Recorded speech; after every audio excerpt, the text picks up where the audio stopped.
Welcome back to our channel, guys. And today's topic is all about Le Corbusier works and life as one of the international style architect. For introduction, Charles Edward Ginny, now popularly known as Le Corbusier. His real name is Charles Edward Ginny, aka Le Corbusier. For international style, he was known as Le Corbusier, but his real name was Charles Edward Ginny. Born on 6 of October 1887 at Lacho de Fond in Swiss Jura Mountains, 4 kilometers from French border. He started working under contractor Pierre Le Corbusier, so-called master. He as a child prepared himself for manual occupation. He left school at the age of 13 and joined in art school later. He was an architect, designer, urbanist, writer, one of the pioneer of what is now called modern architecture. He was pioneer in studies of modern high design and was dedicated to providing better living conditions for residents of crowded cities. During these 4 years of World War in Paris, he was in Switzerland. He worked on theoretical architectural studies using modern techniques. Among these was his project for the Domino House, 1914-1915. This model proposed an open floor plan consisting of concrete slabs supported by a minimal number of thin reinforced concrete columns around the edges, with a stairway providing access to its level on one side of the floor plan. This design became the foundation of the most of his architecture for the next 10 years. Soon he would begin his own architectural practice with his cousin Pierre Ginny, a partnership that would last until 1950s, with an interruption, of course, by the World War II. Okay, look at, guys, the structure here, and then when it's finished, it looks like this. The Villa Savoy, one of his famous work. Villa Savoy, his theoretical studies soon advanced in several different single-family house models. The Villa Savoy is probably Corbusier's best-known building from 1950s. He had enormous influence on international modernism. It was designed addressing the emblematic 5 points, the basic tenets in his new architectural aesthetics. Number 1 of the 5 tenets: support of ground level pilotis, elevating the building from earth, and allowed an extended continuity of the garden beneath. Functional roof serving as garden, and terrace reclaiming for nature land occupied by the building. This is the beginning of the green architecture in the early years, guys. The use of the flat roof or top roof as place for planting whatever it is, kind of plants that are useful. Free floor plan, relief of load-bearing walls, allowing walls to be placed freely and only where aesthetically needed. Long horizontal windows providing illumination and ventilation, and freely designed facade serving only as a skin of the wall and windows, and unconstrained by loading-bearing consideration. Okay, let's continue. Centre Le Corbusier. Because of his artist background, he uses a lot of colors in his design, like this of the Centre Le Corbusier. The Centre Le Corbusier or Hedi Weber Museum is an art museum in Switzerland. It is the last building designed by him. He made intensive use of fabricated steel elements combined with multicolored enameled plates fitted to the central core, and above the complex, he designed a free-floating roof to keep the house protected from the rain and the sun, or sun rays, or too much heat from the sun. The UN or United Nations headquarters. The headquarters of the United Nations is complex in New York City. The complex has served as the official headquarters of the United Nations since its completion in 1952. The United Nations has 3 additional subsidiary regional headquarters or headquarters districts. Many cities viewed for an honor of hosting the UN headquarters site. Prior to selection of this New York City, the selection of the East River site came after over a year protracted study and consideration of many sites in the United States. After World War II, Le Corbusier works. The dwelling unit, 1959. Le Corbusier projected for 3 dwelling unit. Affirmity. 1967 dwelling units, opening a vertical garden city of the 400 apartments for underprivileged people and a school on the roof. 1983, half of the apartments were vacant and the school was closed, inhabitants mobilized to preserve the unit. 1984 listed a historical monument. Before World War II, reinforced concrete became the material of choice in Europe. Although the materials were expensive, labor for the formwork was cheap. This meant that many innovative shapes and textures could be developed easily. The situation in the United States was the reverse. We must create the mass production spirit, the spirit of constructing mass production houses, the spirit of living in the mass production houses, the spirit of the conceiving mass production house.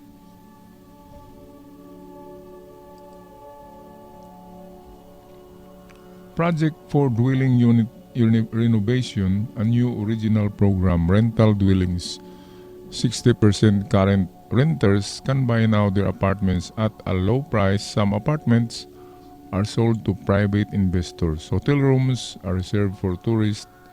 The skull on the roof is used for exhibit. I guess this is the building called the Lee United Habitat. The Lee United Habitat. In the other books, this is one of the greatest work of Le Corbusier. This is apartment for or dwellings for the poor people and the school on the rooftop. The other name of this building is Lee United Habitat, if I'm not mistaken. Correct me if I'm wrong, guys. Le Corbusier had the belief that the world of happiness and the equality could be arrived through combination of social progress and reliance on technology. United Habitation was Corbu's first major post was building. Anticipate brutalism that is associated with 1950 and 1960 modernism. This became model for urban housing. The communal living would have range of carefully considered socialized functions. Kindergarten at ground level where parents could easily drop off and pick up children on the way to work, or shop social areas. Shopping street in the middle of story of the building.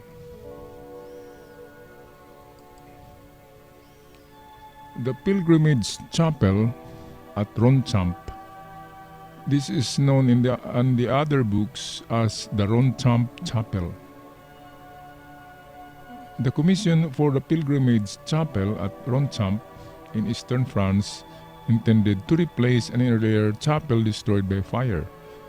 This is one of the Corbusier's most surprising design and caught the professional public off guard. The first thing that Curb did was to analyze the site by drawing it from several distant views such as this one. The plan and evolutions make that the plan and elevations. Corbusier said that he wanted to produce an ineffable space, one that is too overwhelming to be described in words, one that is inexpressive. Part of the ineffability of the space would be a lack of clear dimensionality and scale, a theme found frequently in some modernist thinking. Equally important curb were the views from the site, such as this one with its sweeping panorama of the nearby regional landscape. The sculptural quality is unmistakable but related to the phenomenology and symbolism of light. Here is the plan of the chapel. That is how all the curvilinear forms were built and how the wall with the apparently arbitrary arrangement of the windows was constructed.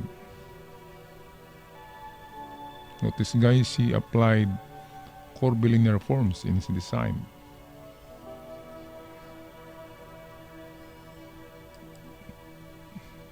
So this is the dramatic effect of the inside of the chapel during night, or make that during dawn or dusk, when it's late afternoon. The light would enter openings of this chapel and produces dramatic effect like this one. This is caused by sunlight, natural sunlight, guys. It is not artificial light that lit the interior of the chapel. So again, this is early introduction of green architecture using natural sunlight. Le Corbusier in India.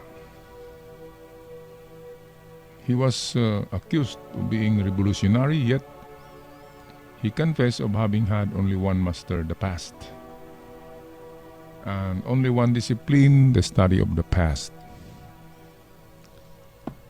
Chandigarh, his work in India was the building called Chandigarh. The city of Chandigarh is planned to human scale.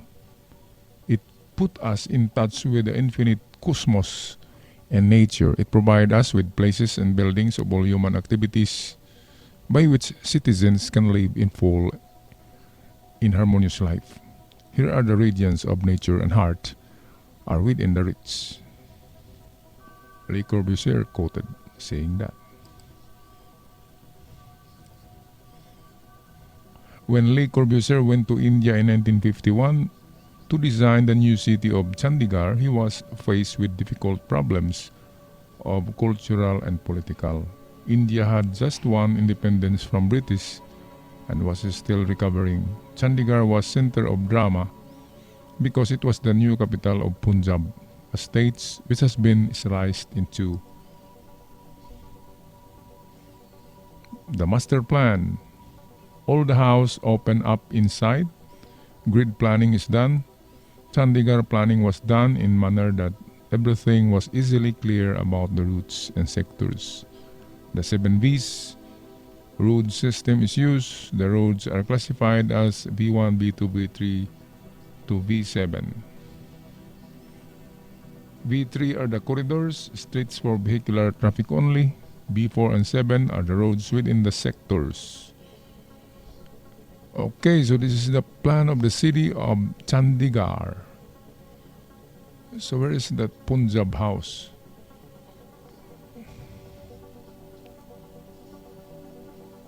Okay, this is what we call urban planning. This is how he developed the design of the Chandigarh city. The Secretariat building is treated as a horizontal platform like a plane of Chandigarh itself, carrying on its roof the Provincial Assembly Hall, rising in a parabolic arc, a form of echoing the distant hills. This is the building what I'm talking about, this greatest work in India in Chandigarh. This is in the other books, history books, called the Chandigarh building. The Secretariat. So this is the name of the building, the Secretariat, otherwise known as the Chandigarh building. The longest building in Chandigarh, 254 meter long and 42 meter high. Administrative center with ministerial offices grouped in the center and office for employees arranged on the other side. The building was completed in 1958.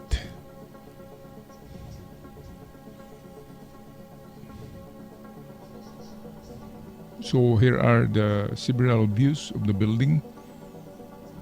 There is a big entrance. There are projected porticos, free facade, rough concrete, square windows, ramp enclosure.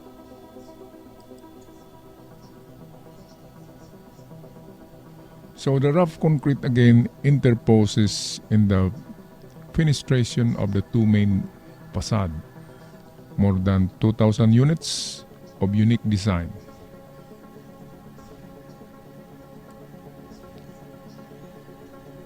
The High Court, again as an artist, Le Corbusier uses seemingly primary colors with of course mix of secondary like orange, yellow, green, also the use of blue. That's his choice of color. So the High Court of the building. So right in the front view of the building there are three pillars that are colored green, yellow, and somewhat like pink. The purpose of that is, well, some kind of focal point so that we can see right away where is the entrance of the building if you're far away from the building. This is the rear view, double roof. Can approach easily through roads, rough concrete finished ramp, so there are ramps already. The entrance lobby of the building.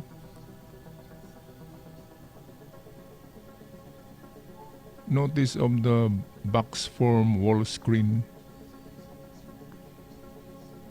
What is the purpose of this, guys? The wall screen of the building.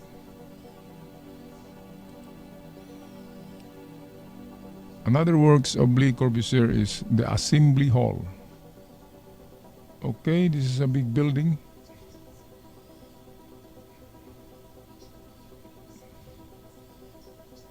The floor plan of the Assembly Hall.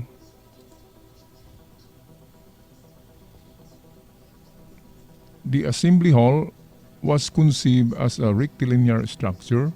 It is square in plan with a monumental portico facing the main plaza. On the lateral facade, both of the portico and the office block would be defined by solid end walls. The large chamber in the hyperbolic form of the cooling tower with an average thickness of 15 centimeters. Look at this, guys.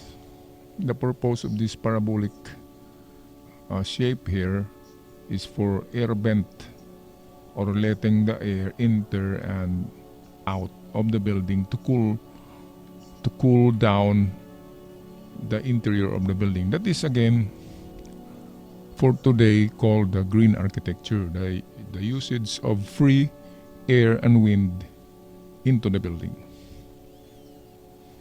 Well, these guys are really genius. They know the future of architecture, and they plan their architecture ahead of their time.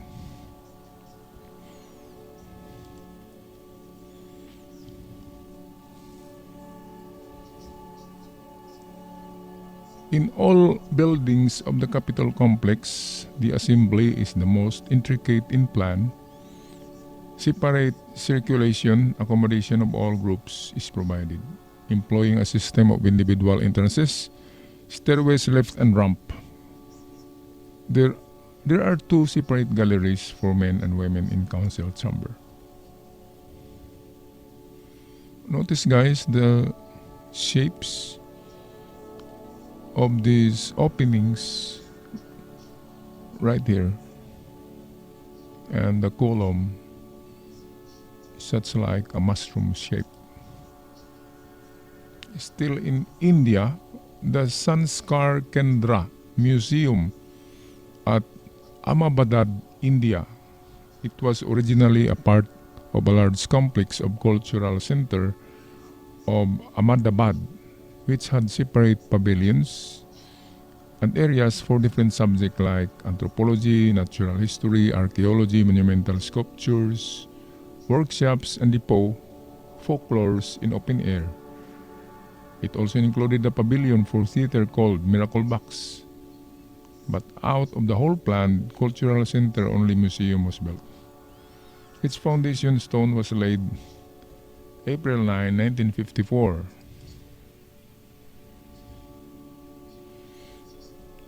Government Museum and Art Gallery in Chandigarh. The Government Museum and Art Gallery has the following sections other than the gallery itself: the National History Museum, the National Gallery of Portraits, the Chandigarh Architecture Museum.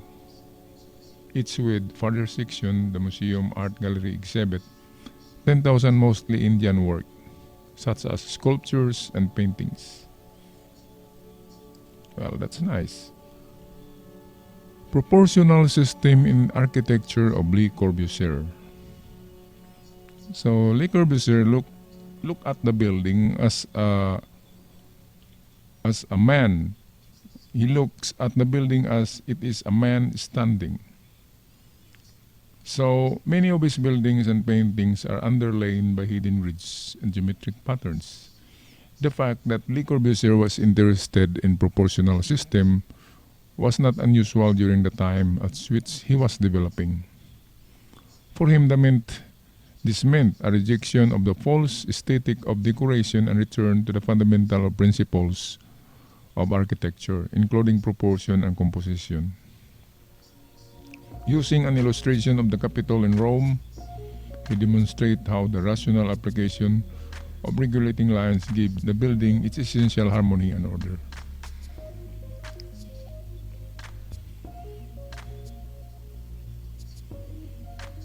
For a long time, the golden section does not occur in architectural theory. In the third and fourth decade of the 20th century, from which Neufert and Le Corbusier get to know it, Neufert held out great hopes for renewal of architecture through the golden mean, but he soon became sober. After early experiments, Le Corbusier uses golden section to develop his catalogue of measures, which has, due to roundings and combination, not much in common either with the golden mean. In fact, Neufert and Le Corbusier seem to use the golden section as a way to embellish their own subjective artistic creation by theory and ratio. However, the golden section is simply absent in written architectural theory. The paintings of Le Corbusier. These are his famous paintings. He liked abstract and distorted forms.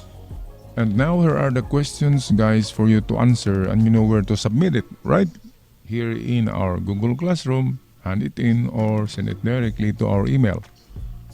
First question, what was Le Corbusier's real name? Why was Le Corbusier always criticized? Who inspired Le Corbusier? Why is brutalism called brutalism? Why Le Corbusier is great? What style is Le Corbusier architecture? Which cities did Le Corbusier design? What does Corbusier mean in French? Is Le Corbusier Art Deco architect? Why is brutalism hated? Okay, those are the questions, guys, for you to answer. And don't forget to subscribe and make a lot of comments on our YouTube channel so that it will serve as your attendance and you will be noted. See you on my next upload. Ciao for now.